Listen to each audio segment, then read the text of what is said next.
Ukrainians are calling it a parade of Russian tanks, but not, as they point out, the one Putin envisioned. The display of captured Russian weapons of war celebrates Ukrainian Independence Day, when the country separated from the Soviet Union 31 years ago, which also comes exactly 6 months from the opening salvo of Russia's invasion. Families flock to Kyiv's main thoroughfare to see history, even as it's still being written. There are dozens of tanks that were destroyed in the very early days of this conflict.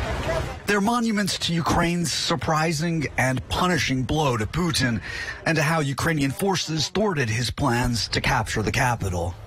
I have to imagine President Putin looks at this as a provocation. Of course. They had a dream. Russian tanks appear here in the center of the capital of Ukraine. We made their dreams come true. But as a counterpoint to the bravado, Ukrainian leaders are warning that Putin is likely to order strikes across the country this week. A presidential advisor predicted Kyiv will once again be a prime target. They will try to increase the number of cruise missile attacks on a number of our cities, he says. Kyiv will be on the list of these cities, of course. And President Zelensky himself made even more dire warnings, saying we must be aware that this week Russia may try to do something particularly disgusting, something cruel.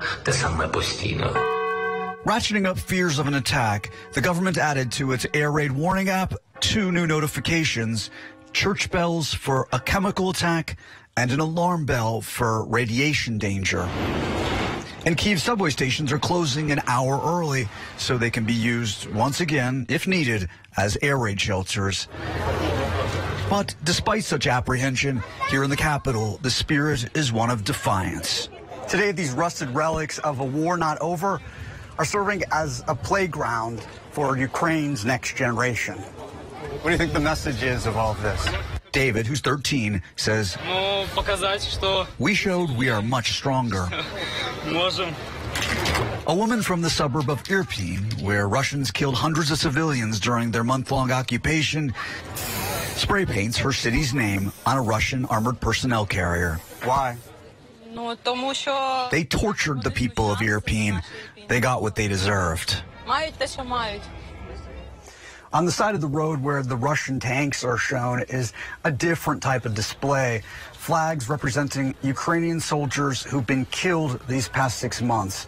An Army general said today that number is around 9,000, with no signs of the fighting becoming any less intense and deadly, Chance. And Jason, over the past few months, you've reported on some of the smallest victims out there, the maternity hospitals being bombed, orphans who can't leave the country. What's the toll been like on them? Well, in a word, severe. There's a new tragic tally from UNICEF tonight. At least 972 children in Ukraine have been killed or injured by violence since the war escalated nearly 6 months ago. An average of over 5 children killed or injured each day. Now, UNICEF says explosive weapons have caused most of the child casualties. Now, keep in mind, the start of the school year comes in just over a week's time, and UNICEF is estimating that 1 in 10 schools has been damaged or destroyed. Chance? Jason Bellini tonight in Ukraine. Horrible news with the kids. Some lives changed forever, some lives lost. Stay safe.